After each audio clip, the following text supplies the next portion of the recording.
welcome back. It is Monday. I am Mr. Sisatris, and it is the beginning of July. When did that happen? And so I wanted to do the mid-year book freakout tag that I've been seeing everywhere. I won't tag anyone in it because, you know, whatever, you can do it if you want. But I thought it'd be fun, just kind of a wrap-up of what I did the first half of this year. And also, at the end of the video, I'll talk about some things that I want to do to kind of change up the channel a bit, to take it in a new direction, if that makes sense. But we'll get to that later. So, alright, so let's go through this. This is going to be really informal and everything, so let's just go through this list. So, the first one is the best book you've read so far in 2023. That one was pretty easy. That was Kaikeyi by Vaishnavi Patel. I read this pretty early on in the year.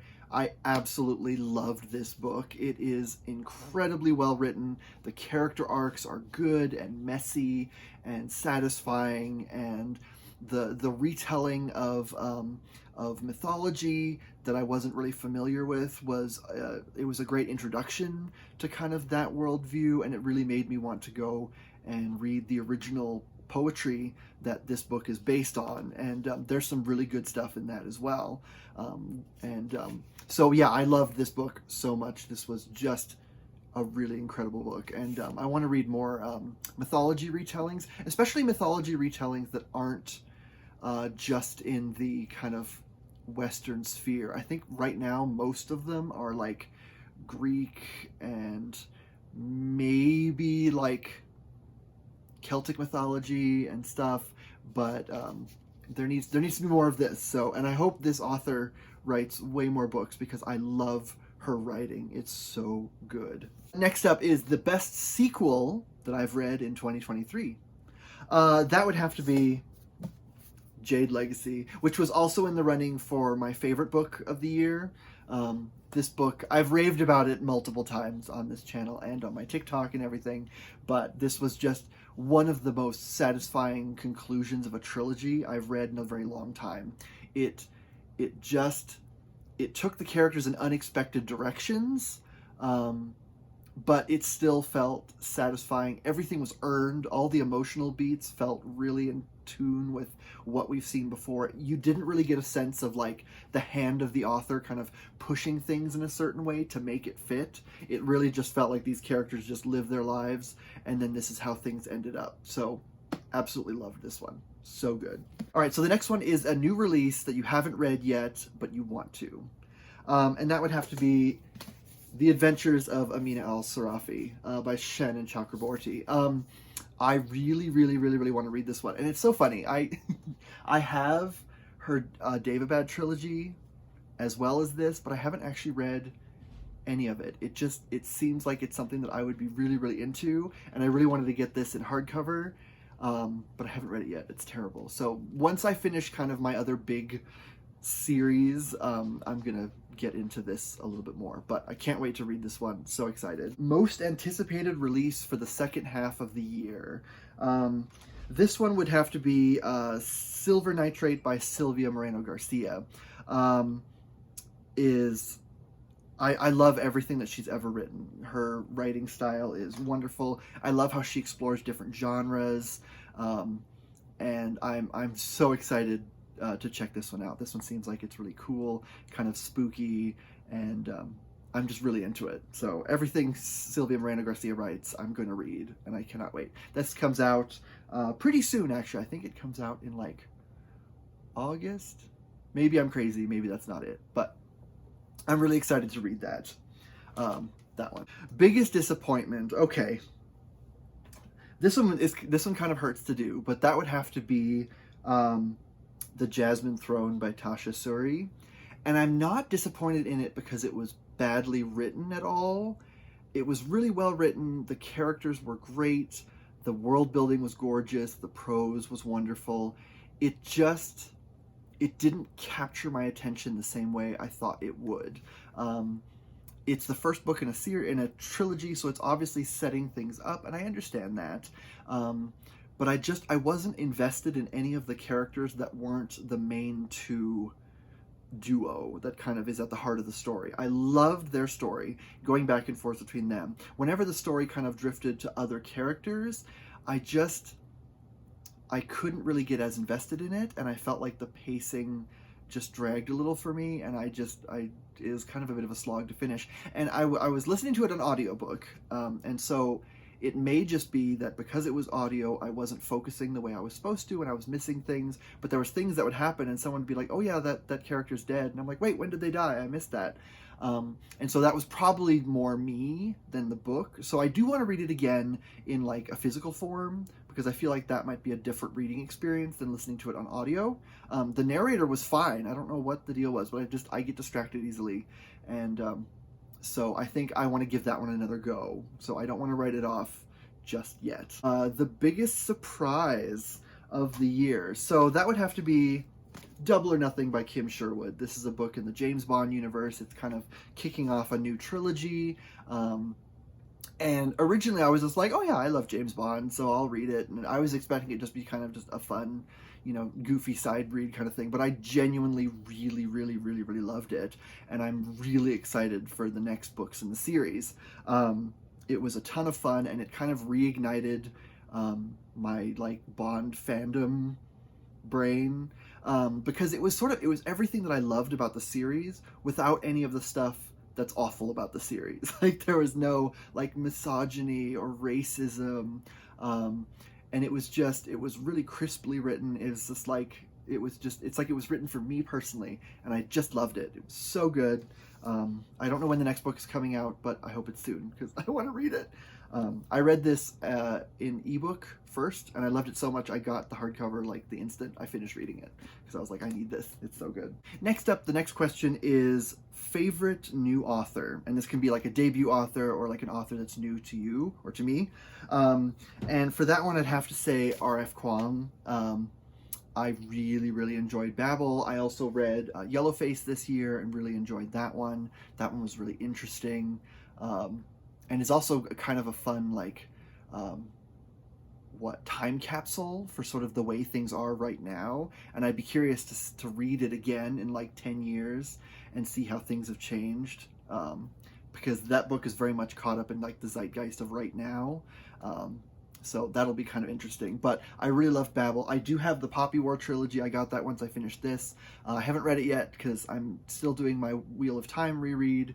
And so I don't want to double up with too much epic fantasy. But as soon as I finish that, I definitely want to read the Poppy War because I love her writing. I love her characters. Her world building is really engaging. And this was a really fun favorite new author, which is always exciting to find. I always love that. Newest fictional crush is the next one here. And yeah, okay, that's going to have to be Joseph Dryden, Agent 004 from Double or Nothing, which I talked about earlier. He's awesome. Best character. I love him so much. He's complicated. He's got kind of, like, all the three main characters in that book are sort of like, they all have aspects of James Bond. Like, there's different things that they're into, like 003 is sort of like the cold and calculating one. She's the planner and the strategist and the really smart one. Joseph Dryden is kind of the beefcake blunt instrument.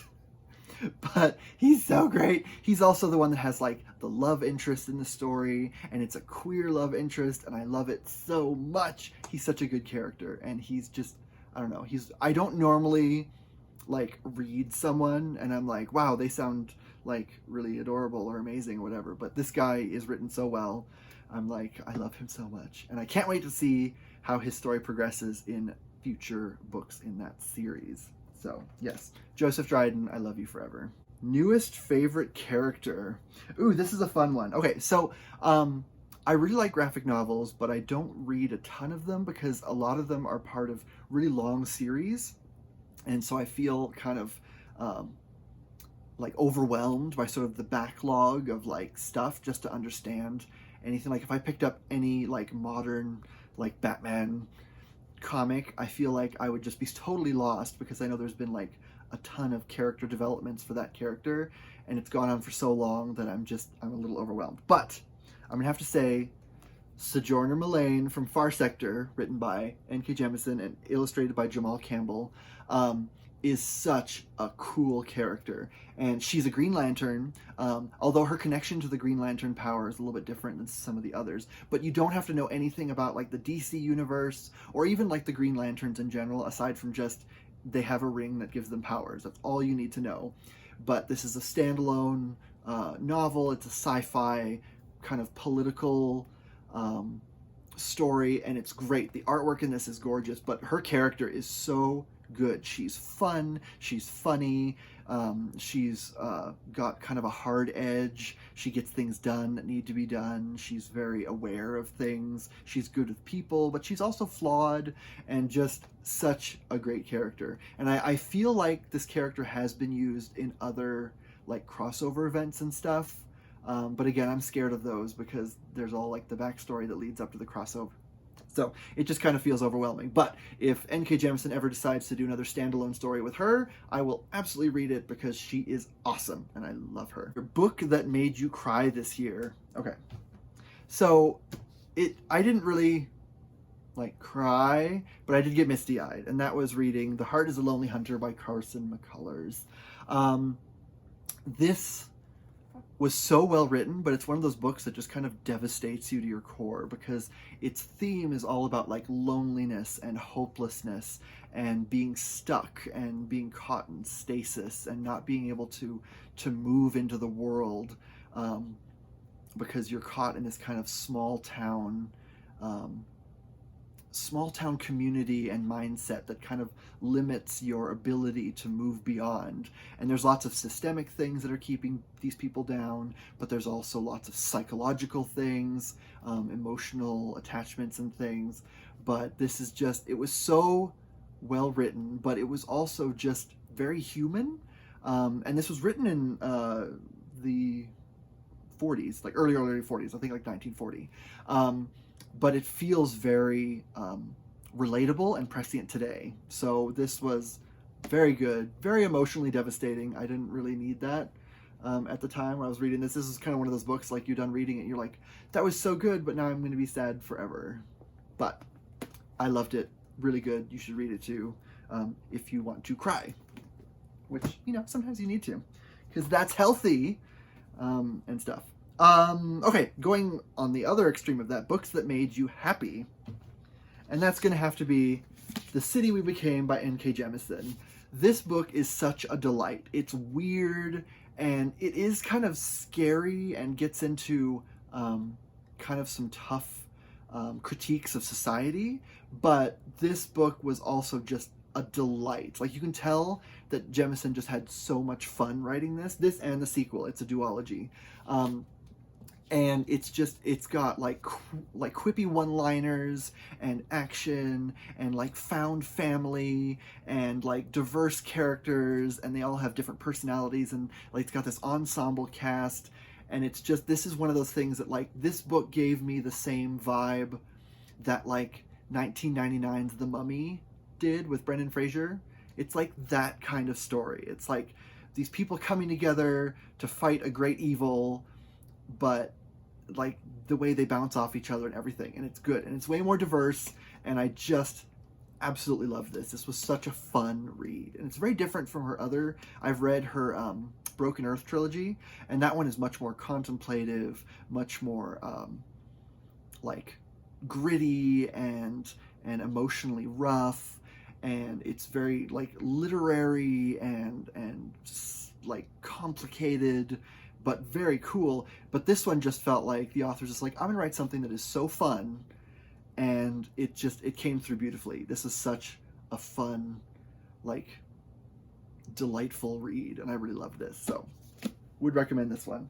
Favorite book to film adaptation you saw this year? Okay, this is terrible. I don't really ever go see movies.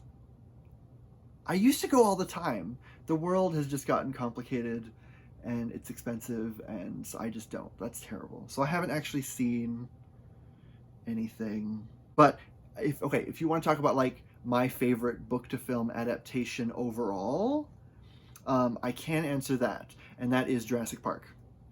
It's not new. It's been around forever. And I did a video about this in the past, but Jurassic Park is perfect. It distilled the book into something that worked and it's just like one of those like modern classics. That's like, it's a perfect movie, and it was never topped. Like, there's never been a movie in that franchise that's ever been as good as the original. It's just perfect. I love it so much. So yeah, Jurassic Park, will always love it. One of my favorite books, but it's also just one of my favorite movies. So good. Okay. Favorite video you have done so far this year? For me, that would have to be my Gothic Fiction video. I really, really enjoyed that one. And that's kind of one of the things that has sent me into this rabbit hole of thinking like what I want to do with my channel. And so, like, originally I was just kind of looking at like booktube channels and like book, book reviews, book thoughts, that kind of stuff. And there's so many great reviews out there.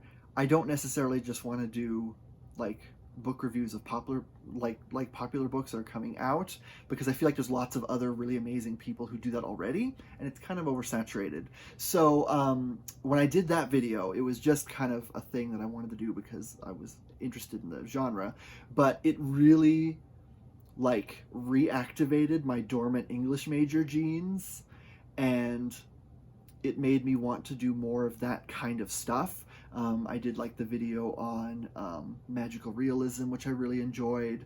And so I think I don't necessarily want this to become like just a strictly like education channel aimed at students kind of thing, but I want it to be kind of like gushing about the aspects of what makes classic literature and literary fiction so much fun, and kind of encouraging everyone to like just read outside their comfort zone and just try new things and read diversely and all that stuff. So I think I do want to do more of that kind of like those when you're in an English class in school and the teacher goes off on like a digression because they're really passionate about something, but it's not super relevant to like what you're talking about, and what you're talking about is probably like, tools of rhetoric, and they go off on a rant about like modernism and like, I don't know, all the cool stuff that came out of modernism. And so that's kind of what I wanted this to be. I wanted it to be not like an education channel, but I want it to be like those excited rants about really cool things in the literary world,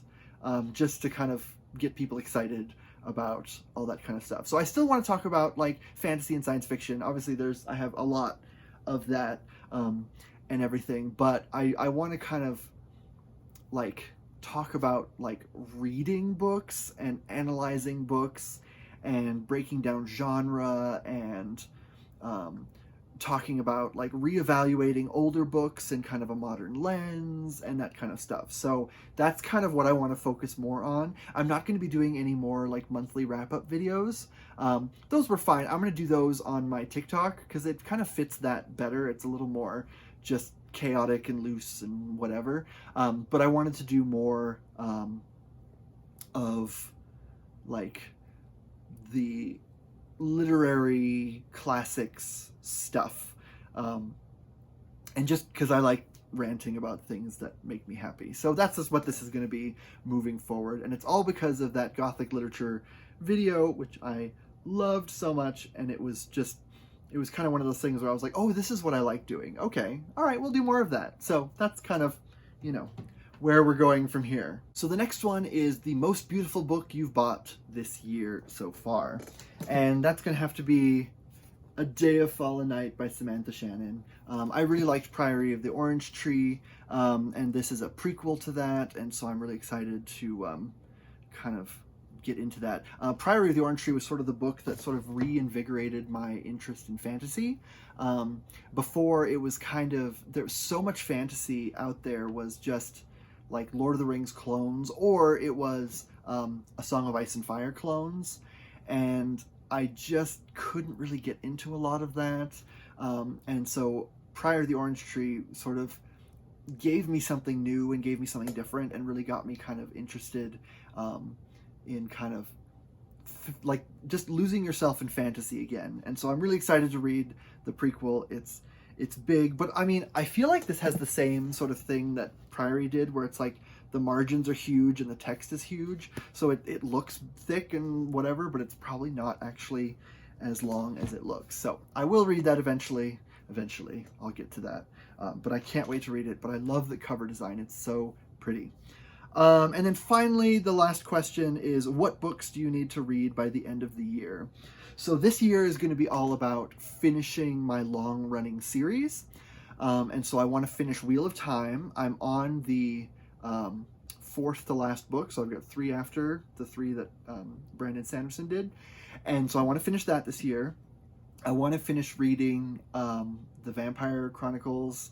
I've been doing a big long reread of all of the Vampire and Mayfair books, kind of in chronological order. And so I'm got like 2 books left in that series. So I'm almost done with that. And then I also want to finish reading my James Bond series. I've been rereading all the James Bond novels, the original ones.